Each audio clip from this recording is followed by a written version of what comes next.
लोभी पुरुष की भी ये निशानियां होती 4 प्रकार की। दूसरा लिखते हैं कि लोभी का वे साव न कीजिए जे का पार बसा है। लोभी पुरुष का विश्वास नहीं करना चाहिए।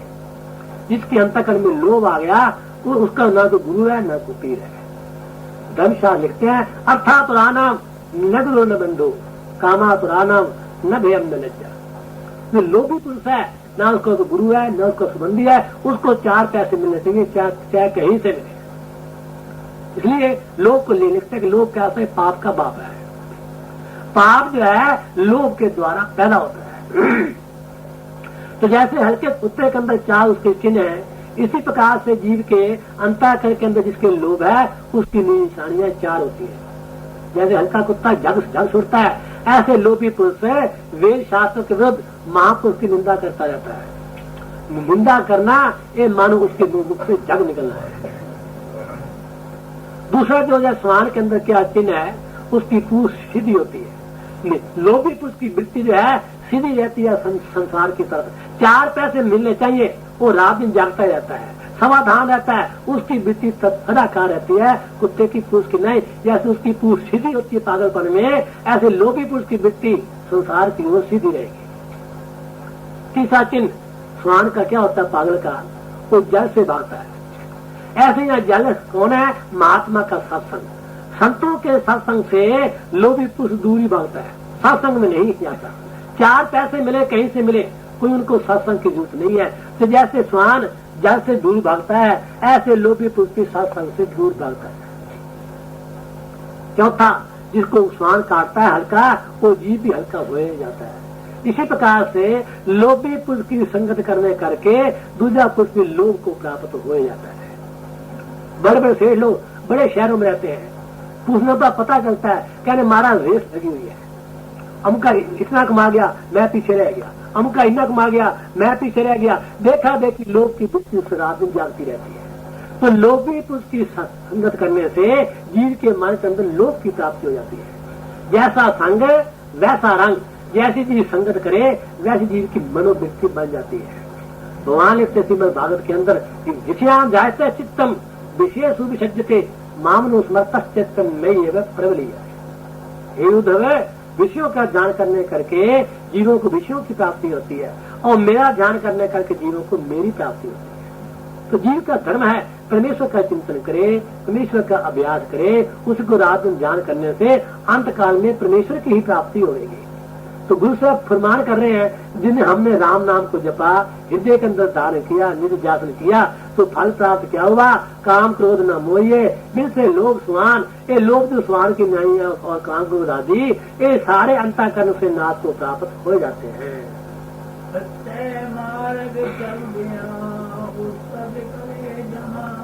सच्चा मार्ग कौन है, भगवान की भक्ति। भगवान की भक्ति करने से सारा जहान उनकी अस्तुति खत्म करी है। बिजली के पास क्या धन था, क्या रूप था, क्या गुण था, केवल भक्ति थी। भक्ति के कारण से उसका नाम सब जगह पुस्तकों के अंदर ज्ञान किया जाता है। अथवा सच्चा मार्ग कौन है, प्रेम। प्रेम के अंदर हृदय के अंदर होने से उस पर करे जहान, सारे लोक वेद उसकी अस्तुति ज्ञान करते हैं। साथ कहो सुन ले सबे जो प्रेम कियो तो नहीं प्रभाव। प्रेम एक महान साधन है भगवान की प्राप्ति करने का। कितने भी साधन है, सबसे बड़ा एक प्रेम है। वो स्वामी बाल कांड में लेते हैं, रामा केवल प्रेम प्यारा जान लियो जो जान ना। भगवान प्रेम के भूखे हैं, धन के भूखे नहीं, और प्रकार की किसी प्रकार के वस्तु के भूखे नहीं। भगवान केवल प्रेम के भूखे है। क्यों, गोविंद भाव भक्त का भूखा। प्रेमा भक्ति बिना भगवान रीझने वाले नहीं। कितना भी जप करो, तप करो, साधन करो, उसके द्वारा भगवान रीझते नहीं। भगवान की प्राप्ति के लिए कोई वेद पढ़ने की जरूरत नहीं, वेद की विधि की जानने की जरूरत नहीं, कोई कर्मकांड की जरूरत नहीं, कोई धन की जरूरत नहीं, कोई रूप की जरूरत नहीं। केवल जीव के अंतःकरण के अंदर प्रेम होना चाहिए। जैसे कोई एक माई वृद्धा अनंत पातशाह के पास जा रही है, जाती जाती सोचती है गुरु साहब महान है और मैं बहुत छोटी हूँ, अल्प बुद्धि हूँ, फिर इष्टि जाती हूँ, अधम से अधम, अधम अति नारी ताम मैं मत मंद गवारी। नारी जाति पुरुष की अपेक्षा अधम गिनी जाती है। सोच रही अपने मन के अंदर कैसे बेनती करूं, कैसे प्रणाम करूं, कैसे नमस्कार करूं, अपने मन के अंदर बारंबार सोच के चली जा रही है। ये गुरु साहब का भक्त मिल गया।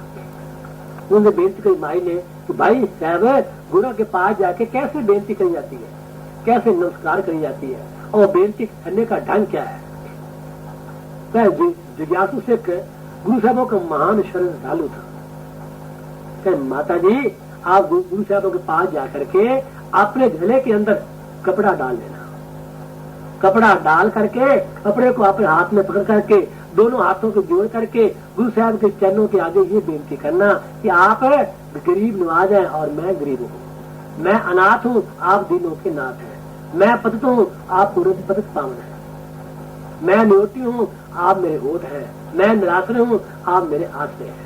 इस प्रकार से जाके बेनती करना तो गुरु साहब महान परोपकारी है, महान दयालु है, आपकी बेनती को जरूर स्वीकार करेंगे। वह माता बहुत भोली भाली थी, उन्हें पूरी बात को समझी नहीं, अपने हाथ में तो कपड़ा ले लिया, बहुत साफ कपड़ा ले लिया, जाकर के सीधे ही गुरु साहब के गल के अंदर डाल दिया। गुरु साहब के गल के अंदर डालने करके बोलती जा रही है आप गरीब है मैं गरीब निवाज हूँ, आप पतित हैं मैं पतित पावन हूँ, आप अनाथ हैं मैं आपकी नाथ हूँ, आप निमाने हैं मैं आपका मान हूँ। सिखों को बड़ा गुस्सा आने लगा, माई ठीक पर माई बोली को क्या पता क्या गलत है और क्या ठीक है। गुरु से कहने सिख को ये बाणी वही पड़ती है जो जो जो इसको वहां पर वो सिख में लाया गया है, भावना उसकी वही है, भावना के अंदर वही बेनती कर रही है जो सिख ने इसको सिखाया।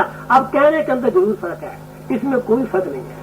जिस जीव की भावना शुद्ध होनी चाहिए, क्या वो गलत पड़े सही पड़े, भावना का किया गया जो पाठ है वो महान फलदायक होता है। अक्षर शुद्ध पड़े, अंदर श्रद्धा न हो, भावना न हो, वो तो जीव को फलदायक नहीं होता। भावना भी होवे, शुद्ध भी होवे, उसके अंदर वो सोने के अंदर सुहागा होता है।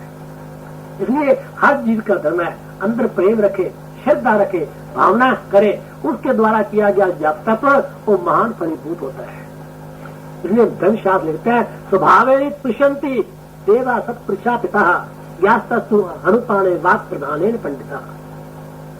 देवता लोग और महापुरुष ये स्वभाव के द्वारा खुश होते हैं कि जीव का स्वभाव अच्छा होना चाहिए, और जो है संबंधी लोग वो खाने पीने करके खुश होते हैं, खिला पिला तो खुश रहेंगे, नहीं उसके निंदा करने लग जाएंगे। वाक प्रधान ने पंडिता जो विद्वान पुरुष हैं वो अच्छी वाणी बोलने से खुश होते हैं, किंतु महापुरुष और जो ईश्वर हैं वो जीव के स्वभाव के ऊपर खुश होते हैं। स्वभाव ठीक होना चाहिए, भावना शुद्ध होनी चाहिए, क्या ऐसा भी जीव अंतःकरण को हो वो सब उसकी माप में नहीं आती है। तो गुरु साहब आज्ञा कर रहे हैं कि सच्चे मार्ग चल दिया उस पर करे जहान, यदि प्रेम अंदर आ जाए तो जैसी भक्ति करे उसकी स्तुति वेदों शास्त्रों के अंदर गाई जाती है।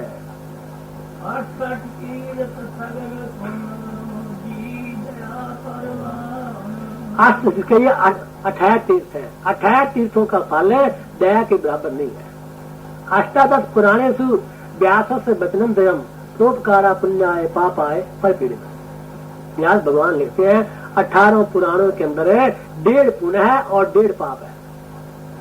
सबसे बड़ा पुण्य क्या है? जो जीवों पर दया करने, जीवों को सुख देना, किसी की आत्मा को कष्ट न देना, ये सबसे बड़ा महान पुण्य है।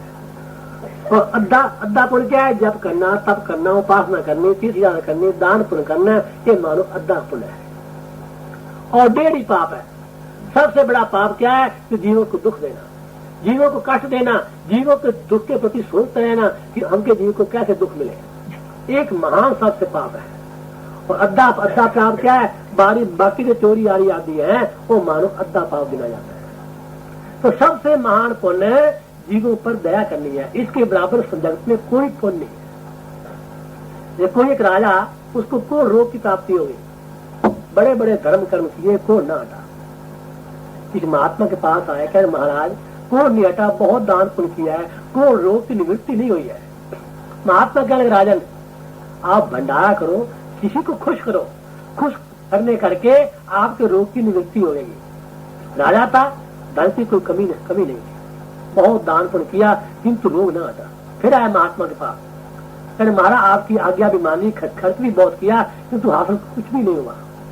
महात्मा कहने लगे राजन आपने किसी की आत्मा को खुश नहीं किया, भले भोजन खा के चले गए, सब कुछ दान पुण्य हुआ, लाखों ब्राह्मण साधु इकट्ठे हो गए, आपका धन दान भी हुआ, किंतु जब तक आत्मा खुश नहीं होगी आपके रोग की निवृत्ति नहीं होगी। फिर करो भंडारा। राजा ने आज्ञा करी भंडारे करने की। हलवाइयों ने उस काम में हड्डू आदि को बनाया हुआ था। हड्डू की सुगंधी आने करके एक ब्राह्मणी विधवा, उसके पास छोटा सा बालक था। लड्डू की गंध को देख करके उसकी इच्छा होती कि मैंने लड्डू खाने हैं। राजा और वजीर उधर से जा रहे हैं। बच्चा उच्च श्वास से रो रहा है। वजीर पूछते हैं, माता जी क्या कारण बच्चा रो रहा है? ब्राह्मण कहले, महाराज क्या कहे, बच्चा कहता है लड्डू खाने के लिए, अभी भोग भी नहीं लगा। वजीर ने 5 लड्डू राजा के हाथ में दिए। कहले, राजन ये जो लड्डू बालक को 2 लड्डू दिए, एक और दिया, 3 खाए, फिर और नहीं खाना। राजा देवे तो बालक खाए ना, तो बालक की आत्मा परिपुष्ट होगी, खुश होगी, पूर्व उसकी आत्मा भर गई। 2 लड्डू बाकी बच गए। ये कहता, राजन भोग का संकल्प नहीं करना। सबसे बड़ा जो भगवान ने जीव बनाया यही सबसे बड़ा भोग है।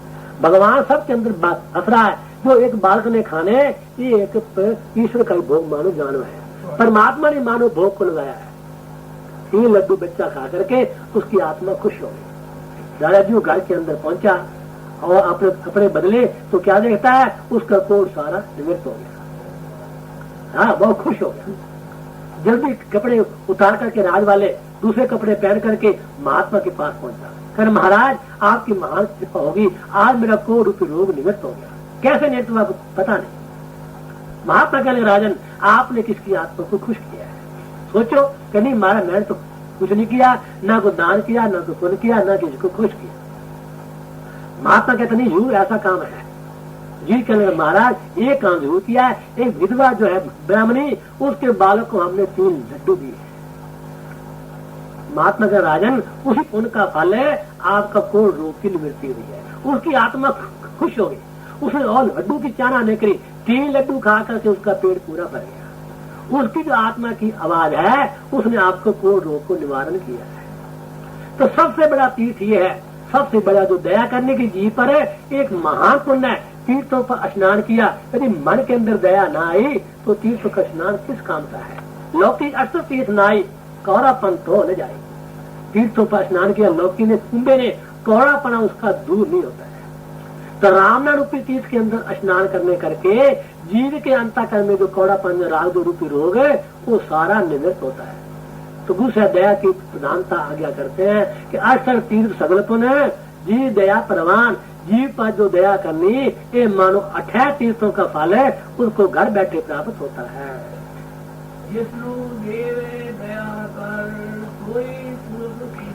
जिसके ऊपर भगवान स्वयं कृपा करे, दया करे, वही पुरुष है, वही सूर्य जान कहते बुद्धिमान पुरुष है।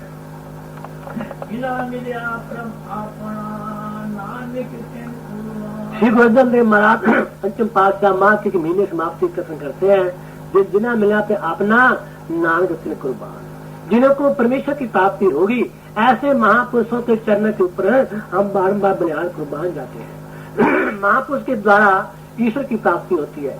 संतों का समागम रूपी जो प्रयागराज है, नाम रूपी जल है, नाम रूपी जल के अंदर स्नान करने करके जीवों को ज्ञान की प्राप्ति होती है। जब ज्ञान की प्राप्ति हुई तो जीवों को जन्म मरण की निवृत्ति होती है। इसलिए माघ के महीने के अंदर मुद मंगल में संत समाजू जो जंगम तीर्थ राजू, संतों का समाज जो तीर्थ राज है, उसके अंदर स्नान करे तो जीवों का माघ का महीना सफल होता है।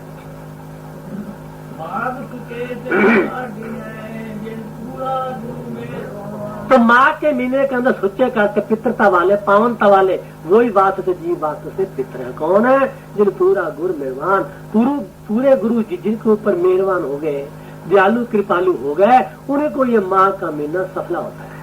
पूर्व गुरु ने जब कृपा करी तो नाम की प्राप्ति होगी, नाम की प्राप्ति करके अभ्यास की प्राप्ति होगी, अभ्यास होने से जीव को ज्ञान की प्राप्ति होगी। तो माघ का महीना पूरा गुरु की कृपा के बिना सफल होने वाला नहीं है।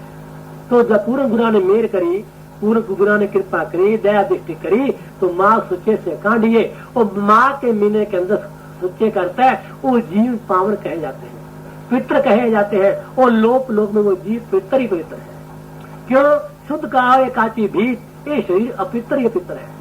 जब गुरु ने कृपा कर दी, ये शरीर भी पावनता को प्राप्त हो जाता है। जब मन पवित्र हो गया तो उसका शरीर भी पितर है, उसका मन भी पितर है, उसके हाथ पैर भी पितर है। कब? या राम नाम के जपने के अभ्यास करने से। गुरु साहब माँ के महीने का फल रूप खत्म करते हैं समाप्ति के अंदर कि माँ का महीना जीव का तभी सफल है कि माँ सुचे से कांडिए जिन पूरा गुर मेहमान। जब पूरे गुरु ने मेर करी कृपा दृष्टि करी तो जीवों का माँ का महीना सफल है। जब माँ का महीना जीवों का सफल हुआ ये लोग सुखिए पर लोग सुहेले अब आप नानक तेन कुर्बान माघ सुचे से काटिए जन पूरा ये अचुत है पार ब्रह्म अविनाशी अविनाश हे पूरा सर्व में भगवान गुणदास हे संगी है निरंगा हे निर्गुण भगते हे गोविंद गुण हे अपरंपर हरे हरे है वीरो हे संता के हे ठाकर दास गुण गुण नहीं को नानक भी जय नाम नाम बार बार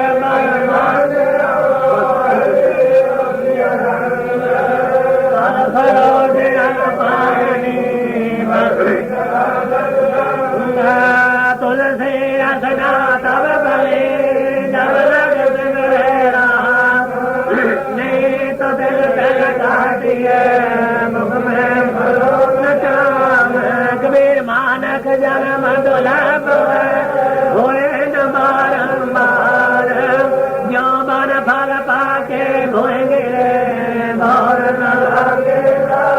कबीर स्वप्न हूँ बर लाएगे मैं मुकने के राम ताके पद के पान मेरे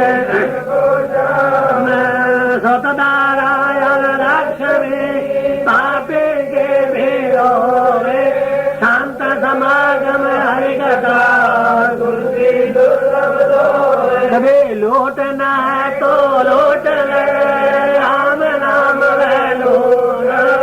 फिर पाछे पछताएगा प्राण जाएंगे तू भगत भगत भगवंत चतर नाम बपवेग तिनके पद बंधन किए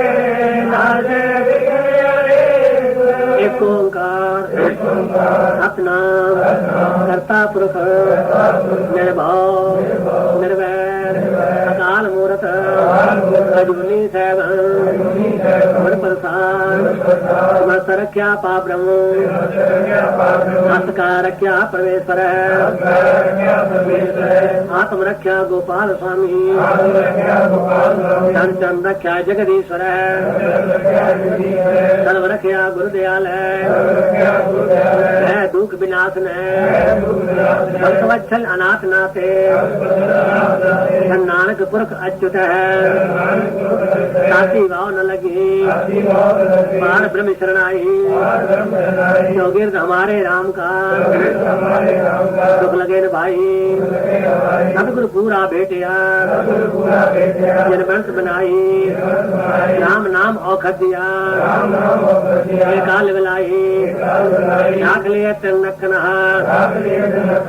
अभ्यास मिटाई को नानक कृपा भई भय साही घोर दुख्यम अनखत्यम जन दरिद्रम महाविख्यातम मिटान सगल सुमरंत हर नाम नानक जैसे पावकाष्ट भस्मम करोति रोग गया प्रभु आप गवाया नींद पई सुख सहज घर आया राज राज भोजन खाओ मेरे भाई अमृत नाम निध माय ध्याई नानक गुर पूरे शरणाई जिन अपने नाम की पैज रखाई ओम भूत सवेतो वरेण्यं भर्गो देवस्य धीमहि यो यो नः प्रचोदयात्। ओम महातेजं सदगुरु ब्रह्मांड ज्योतिकरंग जल संन्यास त्रयंबक योग अंतरधूप ज्ञान नमामि रुद्रश्री दत्ताजी सुगण सुजान ओम कृष्णाय वासुदेवाय हरे परमात्मने प्रणत क्लेश नाशाय गोविंदाय नमो नमः ओम क्लीं कृष्णाय गोविंदाय गोपीजन मरभाय स्वाहा ओम अच्युताय अनंताय गोविंदाय नमो नमः ओम परमात्मा निर्गुण निरंकार निर्वैर अग्रे अविनाशी अजूनी अजन्मा सहतका कर्तापुरक आदि अंतिर निर्लेपा निर्वैर मूर्ति हो त्राहिमाम शरण शरण शरणागति हे गोविंद हे गोपाल हे दयाल लाल प्राणनाथ अनाथ सखे दीन दर्द निवार हे समर्थ अगम पूर्ण मोहे नयाधार अंधकूप महाबयान नानक पार उतार हे गोविंद हे गोपाल हे दयाल लाल प्राणनाथ अनाथ सखे दीन दर्द निवार हे समर्थ अगम पूर्ण मोहे नयाधार अंधकूप महाबयान नानक पार उतार धन धनव जी तू ही धनव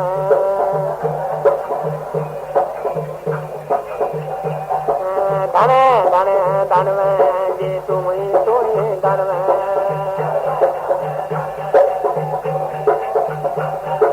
धन धनव जी तू ही धनव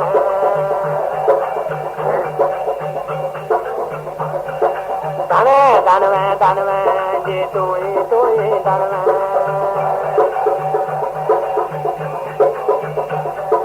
धन धनव जी तू ही धनव धन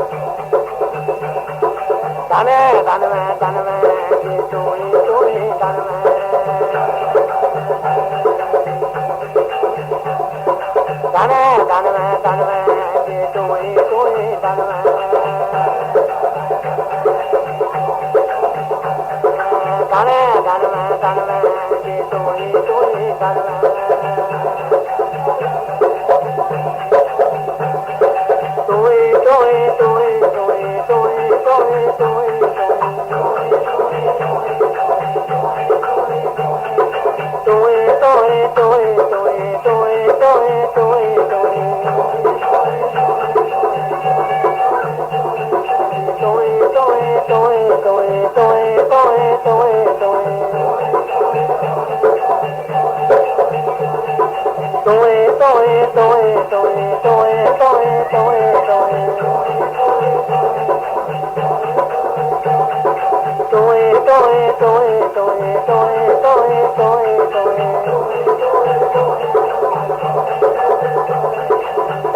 धन धनव जी तू ही धनव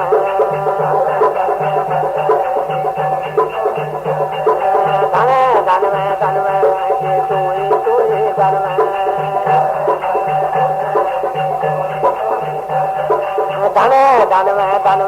गुरु नानक साहब जी धनव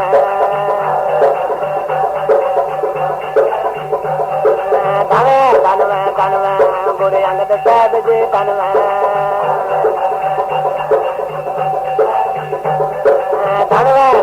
धनव गुरु अमरदास जी धनव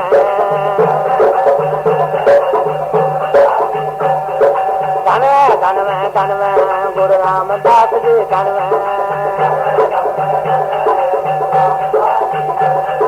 धनव गुरु अर्जुन देव जी तन्मय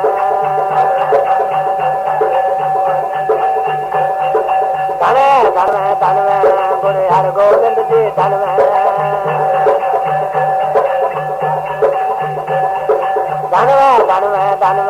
गुरु श्री हरि राय जी तन्मय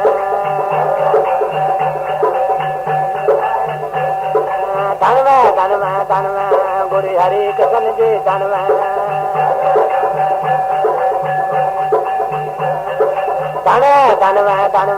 गुरु तेग बहादुर तन्मय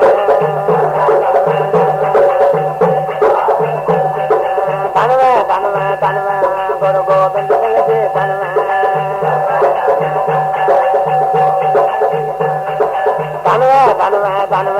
गुरु ग्रंथ साहिब जी तन्मय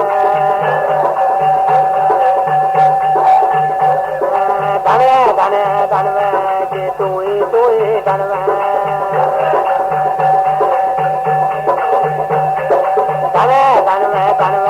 जी तू ही तन्मय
संत जना मिल हर जगलायो संत जना मिल गोद जना मिले लोक गवायो गोद जना मिले जो चाहत गो मन पायो जो चाहत गो आयो कारगिल बाहर नाम दिवायो कारगिल बाहर सारव लोग यारे नाम बढ़ाए सारव लोग यारे गुर बरसात नानक मत पाए गुर बरसात सिर घर बैठो अर्जन चारे सिर घर बैठो सतगुर तुम्हारे काज सवारे सतगुर तुम्हारे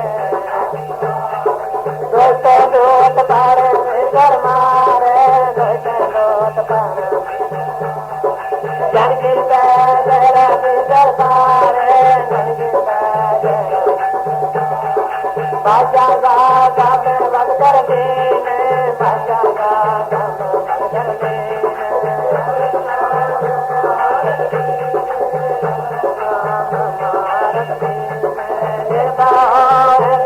भगवान संगत में लगी नो दान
मना बिना प्राप्त